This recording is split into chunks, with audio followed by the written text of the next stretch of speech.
Hey everybody, thank you so much for checking in. As usual, I was doing some drinking thinking and I thought I should take a moment and share a little bit about what I was thinking about. And yes, this is a Prague report from Napa, California. It's not their red, it's their white, which makes it a little sweeter, fewer tannins obviously, but quite good. I highly recommend if you have the opportunity to pick up a bottle. Don't know if you like port, you won't regret it. But I've been thinking about this thought experiment that's quite old, but it's known as the Ship of Theseus. Now, Theseus is this legendary hero from Greek mythology who, I think he was the first king of Athens. But anyway, he's this legendary hero of Greek mythology, and he's famous for vanquishing villains, killing Amazons, sea monsters, and he probably, his biggest claim to fame was he killed the Minotaur that lived in the famed, what was it called, Cretan labyrinth. And a Minotaur is a creature that has the body of a man and the head of a bull. And he lives, the Minotaur lives in the labyrinth, and they send in slaves and maidens. I don't know, the Minotaur kills them, eats them, tortures them, does whatever. Well, Theseus goes in and kills this thing, and he's world famous. Now, obviously, since he was killing sea monsters and other things, he's also has this boat, and in his fame, they decide to moor the boat, I'm going to assume at a dock in Athens, and sort of make a museum or a point of interest for everybody to go see. And the thought experiment of the Ship of Theseus is it's a question of change.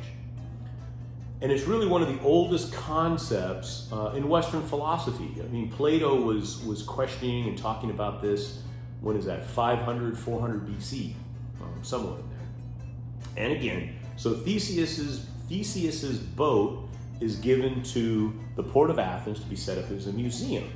And there's three, in this thought question or thought experiment, there's three potential outcomes. Now, outcome number one, because obviously if he's fighting sea monsters and it's out at sea, it needs to be repaired. And also just sitting there moored at some dock, it can't just sit there indefinitely, it needs to be maintained.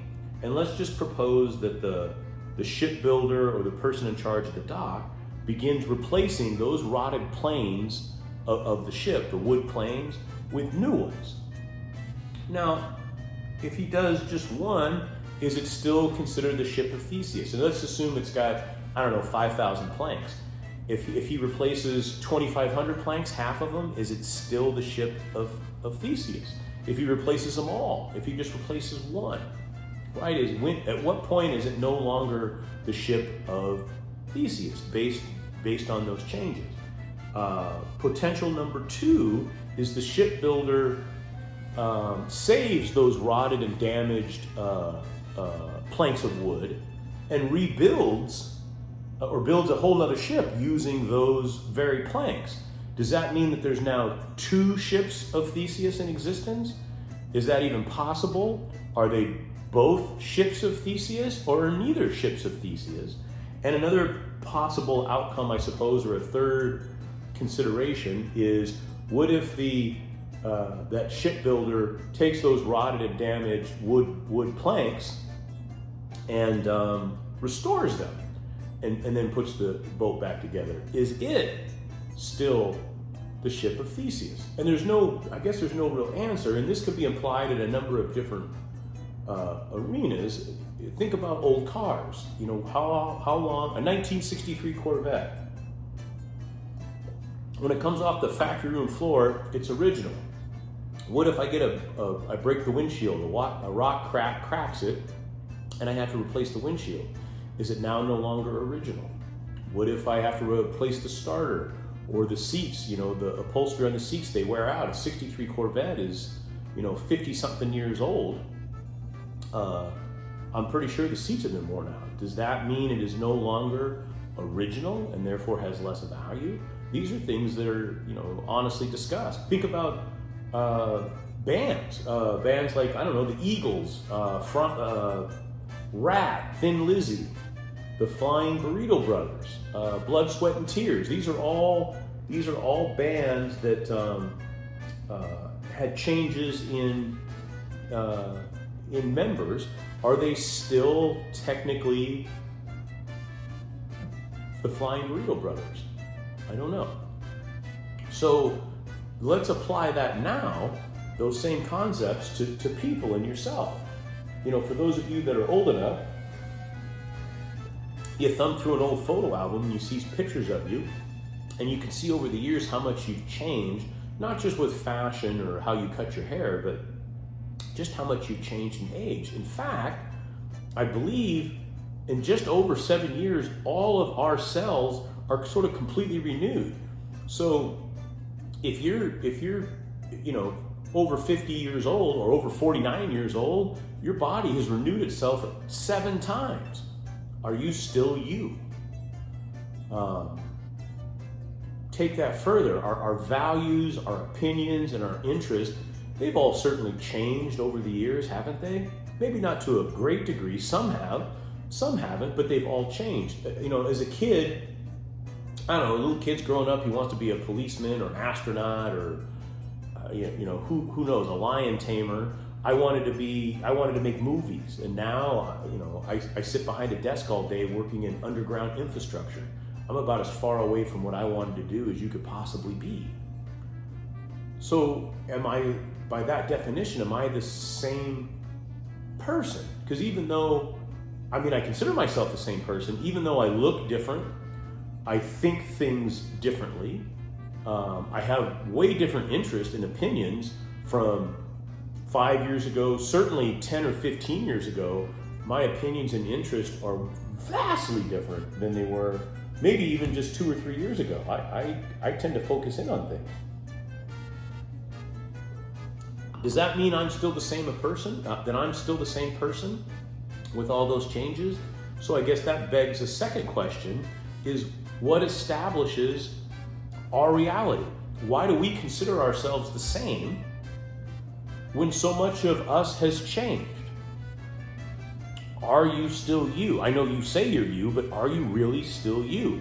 Because going back to the Ship of Theseus, I know you thought about it.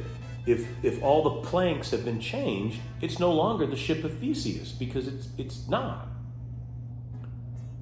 But I don't know if just 3 are changed, if it's still the Ship of Theseus. So again, there's no answer. It's just a thought experiment, but it's one I find very, very interesting. Just like the bands, when the members change, is it still the same band? And those members that left, do they still have some sort of legal right to the band that they're no longer a part of?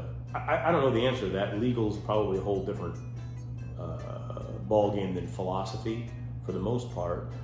But I think it's a very, very, very interesting question that this question is old as the ages, that still doesn't have a real answer. But do some of your own research. I think it's kind of interesting. I'd be curious to know what you thought. Personally, I think you're not the same person. You may identify as the same person, but I'm going to say most of us go, I don't think that way anymore, or I'm not going to do that anymore. Which means you're different. Now, obviously, humans are much more complicated than a ship. So as our thoughts change and opinions change, we're still... so you can't even say you occupy the same body. Hell, 7, 8, 10 years ago, I was 30, 40 pounds heavier than I am now. So I don't even occupy the same body. I stopped eating meat a couple years back. My body has changed, so I don't even have the same body. And if I have different values, which I do, my opinions have changed, and my interests certainly have changed, I'm really not the same person. I'm a variant. I'm a variant of the Ryan from 10 years ago or 5 years ago. And that Ryan is a variant of the Ryan from 15 years ago. So I'm really just a variant of my former self. And I'm going to be a variant again in a few more years if my opinions and values and interests change at the pace they've been changing over the course of the last 50 years or so. I think I just solved my little thought experiment, at least for myself. Anyway, I thought you would find that interesting. I found it interesting. You should do your own investigation, but I think it's worthy of, while you're sitting on the couch, watching whatever it is you watch, thank you for watching this, by the way, that you think about the Ship of Theseus and what it really means to be you, and how you identify and consider yourself the same as you were all those years ago, when I'm going to say now, in my opinion, you're not. You're a different person altogether. But anyway, just shit I think about. In this world, when you could be anything you want, be kind, be humble, be forgiving, and be melting snow. Bye-bye.